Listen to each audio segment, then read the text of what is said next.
नमस्ते। कल मेरे जीवन का बहुत ही सौभाग्यशाली दिन था।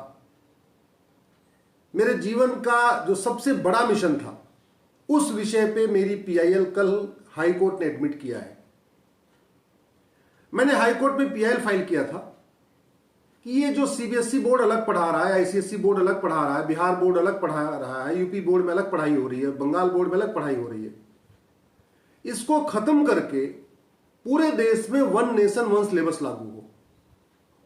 उसके पीछे जो मैंने दलील दिया हाई कोर्ट में, मैंने कहा कि इंजीनियरिंग का आपका एग्जाम एक हो रहा है नेशनल लेवल पे जेई, मेडिकल के लिए आपका एक एग्जाम हो रहा है नीट, सेना में जाने के लिए आपका एग्जाम एक होता है एनडीए, बैंक में जाने के लिए कॉमन एग्जाम होता है नेशनल लेवल पे, रेलवे में जाने के लिए अलग से नेशनल लेवल पे कॉमन एग्जाम हो रहा है, जो आपके लॉ एडमिशन होते हैं क्लैट के थ्रू होते हैं वो भी कॉमन एग्जामिनेशन होता है।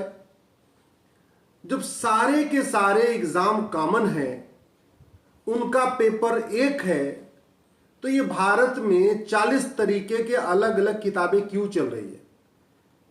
और ऐसा नहीं कि सीबीएसई बोर्ड अलग पढ़ा रहा है, आईसीएसई बोर्ड अलग पढ़ा रहा है। सीबीएसई बोर्ड में भी दिल्ली का स्कूल अलग पढ़ाता है, लखनऊ का स्कूल अलग पढ़ाता है, इलाहाबाद का स्कूल अलग पढ़ाता है।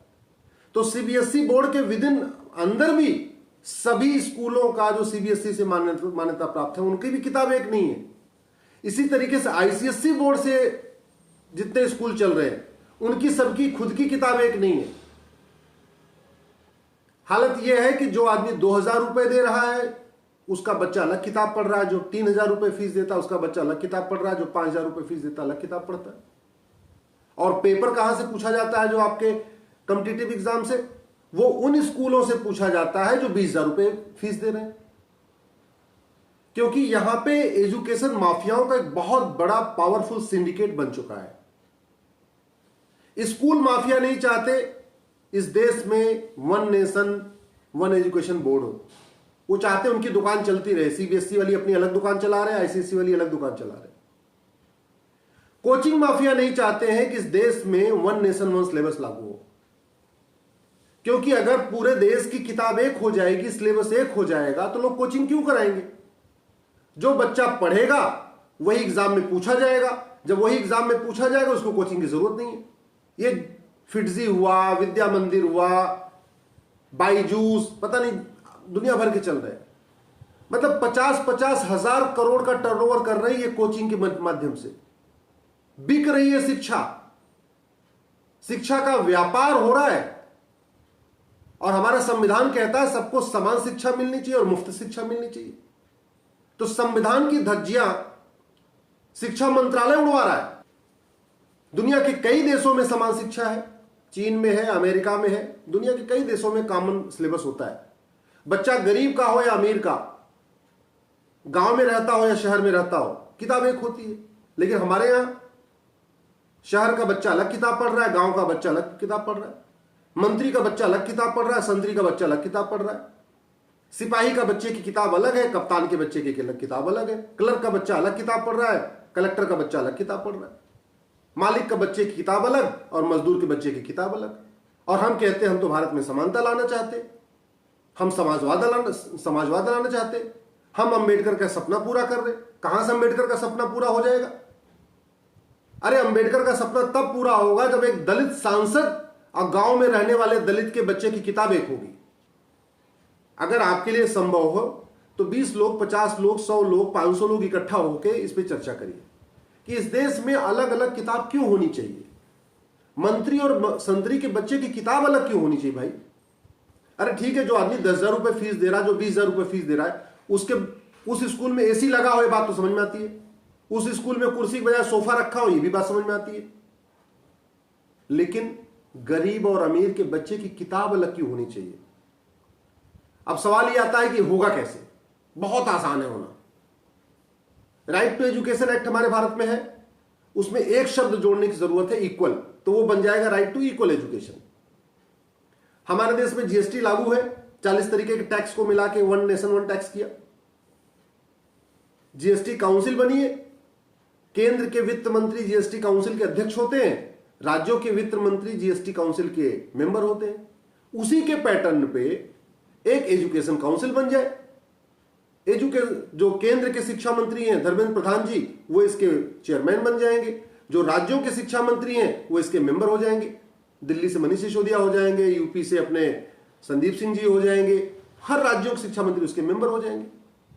और सभी राज्यों का एक एक्सपर्ट कमेटी बन जाएगी, सभी राज्यों का सिलेबस देखा जाएगा, जिस राज्य में जो सब्जेक्ट जो चैप्टर बढ़िया है उसको ले लेंगे।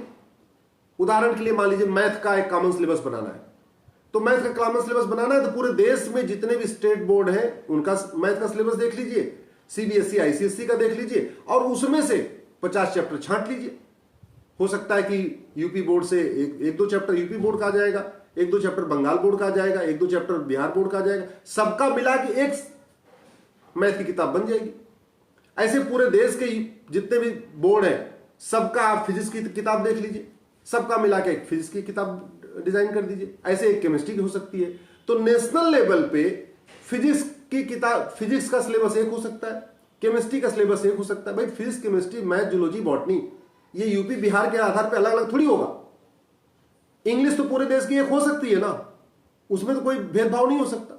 हिंदी का सिलेबस पूरे देश में एक हो सकता है, फिजिक्स का पूरे देश में एक हो सकता है, केमिस्ट्री का पूरे देश में एक हो सकता है, जूलॉजी का एक हो सकता है, बॉटनी का एक हो सकता है। तो जो एग्जाम में पूछे जाते हैं 12वीं के बाद, यही सब्जेक्ट तो पूछे जाते हैं। तो जो एग्जाम में पूछे जाने वाले सब्जेक्ट हैं उनका सिलेबस तो कॉमन किया जा सकता है। फिर विषय आके अगर कॉमन सिलेबस होगा तो सब पढ़ेंगे। अरे भाई तमिलनाडु वाला तमिल में पढ़ेगा, केरल वाला मलयालम में पढ़ेगा, तमिलनाडु अपना कर्नाटक वाले कन्नड़ में पढ़ेंगे, बंगाल वाले बंगाली में पढ़ेंगे, महाराष्ट्र वाले मराठी में पढ़ेंगे। उसमें क्या दिक्कत है? सिलेबस एक होगा, कंटेंट एक होगा, करिकुलम एक होगा और अपनी अपनी मातृभाषा में पढ़ेंगे। और जहां तक जो लोग कहते हैं कि जी ये तो बड़ी दिक्कत आएगी, भाषा अलग है, केंद्रीय विद्यालय तो पूरे देश में एक सिलेबस है। कश्मीर से कन्याकुमारी, कच्छ से कामरूप तक केंद्रीय विद्यालय का एक सिलेबस होता है और सब बड़े खुशी खुशी पढ़ रहे हैं। और खुशी खुशी नहीं पढ़ रहे, केंद्रीय विद्यालय में तो एडमिशन के लिए मारामारी है। अभी सांसद कोटा खत्म हो गया तो लोग आधे परेशान है, कम से कम सांसद कोटे से एडमिशन होता था। तो जब केंद्रीय विद्यालय का सिलेबस पूरे देश में एक हो सकता है और लोग उसमें पढ़ने के लिए एकदम परेशान है अपने बच्चों को पढ़ाने के लिए, तो ऐसे ही पूरे देश में एक सिलेबस करने में क्या दिक्कत है? आपका केंद्रीय विद्यालय के अलावा जो आपका दूसरा होता है ये अपना सैनिक स्कूल, उसका पूरे देश में एक सिलेबस होता है। नवोदय स्कूल है, उसका पूरे देश में एक सिलेबस है। तो वहां कोई दिक्कत थोड़ी है, ये बहुत आसान है करना। समान नागरिक संहिता से बहुत आसान है समान शिक्षा लागू करना, और समान नागरिक संहिता का 100 गुना ज्यादा फायदा देगा समान शिक्षा। तो आप जरा सोचिए, जिस चीज को लागू करना कठिन है हम उस पर चर्चा कर रहे हैं, और उससे भी फायदा केवल होगा मुस्लिम्स को, हिंदुओं को कोई फायदा ही नहीं है। फिर भी हम उस पर चर्चा कर रहे हैं, उसको लागू करने के बारे में सोच रहे हैं। हम उसका विरोध नहीं कर रहे, हम कह रहे होना चाहिए। लेकिन समान शिक्षा जो समान नागरिक संहिता से 100 गुना ज्यादा फायदेमंद है, समान शिक्षा जिसका कोई विरोध भी नहीं करने वाला, हिंदू को भी फायदा होगा, मुस्लिम को भी फायदा होगा, अमीर को भी फायदा होगा, गरीब को भी फायदा होगा, क्लर्क से लेकर कलेक्टर सबको फायदा होगा, उसको लागू करने पे हम चर्चा क्यों नहीं कर रहे? क्यों? क्योंकि हम और आप ऐसे विषयों पे चिंतन करते ही नहीं है। आम जनता केवल उन विषयों पे चर्चा कर रही है जिस पे नेता चाहते हैं चर्चा हो। आम जनता केवल उन विषयों पे चर्चा कर रही है जिस पे मीडिया चाहती है चर्चा हो। जो मीडिया चर्चा करती है वही आम जनता चर्चा कर रही है, और मीडिया वो चर्चा करती है जो नेता चर्चा करवाते हैं। भाई समान शिक्षा लागू होने से स्कूल माफियाओं की दुकान बंद होगी ना, तो आधे तो स्कूल माफिया खुद ही सांसद विधायक बन चुके हैं। समान शिक्षा लागू होने से कोचिंग माफियाओं की दुकान बंद होगी, आधे कोचिंग माफिया आपके सांसद विधायक बन चुके हैं। तो वो तो खुद ही वहां पे पहुंच चुके हैं। वो क्यों चाहेंगे one nation one education board हो? वो क्यों चाहेंगे सीबीएसई आईसीएसई मर्ज हो? वो क्यों चाहेंगे एनसीईआरटी किताब पूरे देश में लागू हो? भाई इस देश में बुक माफिया है, 50 रुपए की किताब 500 रुपए में बेच रहे हैं। अगर ये अनिवार्य हो जाएगा कि नहीं पूरे देश में एनसीईआरटी की ही किताब चलेगी सभी स्कूलों में, तो सोचिए कितना बर्डन कम हो जाएगा। आशा करता हूं कि आज आप मेरी बात से सहमत होंगे। इस चैनल को सब्सक्राइब कर लीजिए। कई बार मुझे बड़ी शर्म आती है, यहां ऐसे लोग जो यूट्यूब पे कुछ नहीं करते, केवल बतौलेबाजी करते हैं, सुबह से शाम तक केवल और केवल तू मैं आरोप प्रत्यारोप करते हैं, उनको लोग 5 लाख 10 लाख लोग फॉलो करके बैठे हुए, उनके यूट्यूब को सब्सक्राइब करके बैठे हुए। यहां मैं लड़ते लड़ते कोर्ट में परेशान हो गया हूं, आप ही लोगों के लिए लड़ता हूं। सैकड़ों मैंने पीआईएल फाइल कर दिया देश और समाज के लिए, और मैं यूट्यूब पे देता हूं सब्सक्राइबर केवल 20,000 रुपए। इसका मतलब कि क्या आम जनता को यहां पे अच्छा काम पसंद नहीं है, केवल बतौलेबाजी पसंद है, केवल तू मैं पसंद है, केवल वंदे मातरम भारत माता की जय पसंद है, केवल जय श्री राम पसंद है, यही बोलते रहे, केवल हिंदू मुसलमान पसंद है, कंस्ट्रक्टिव चीजें पसंद नहीं है क्या? कई बार तुम्हें यही लगता है। अगर जो लोग बतौलेबाजी कर रहे हैं उनके करोड़ों ट्विटर पे फॉलोवर हैं, लाखों उनके फेसबुक फॉलोवर हो चुके हैं, और यूट्यूब पे उनके लाखों सब्सक्राइबर हैं, फिर तो मुझे भी सोचना पड़ता है कि यार मैं भी फिर बतौलेबाजी करूं, मैं भी ऐसे बस तुक्केबाजी करता रहूं। आशा करता हूं आप हमारी बात से चर्चा सहमत होंगे। प्लीज समान शिक्षा की मांग करिए। समान शिक्षा यहां लागू होगी इस देश में, बहुत क्रांतिकारी परिवर्तन होगा। जय हिंद, जय भारत।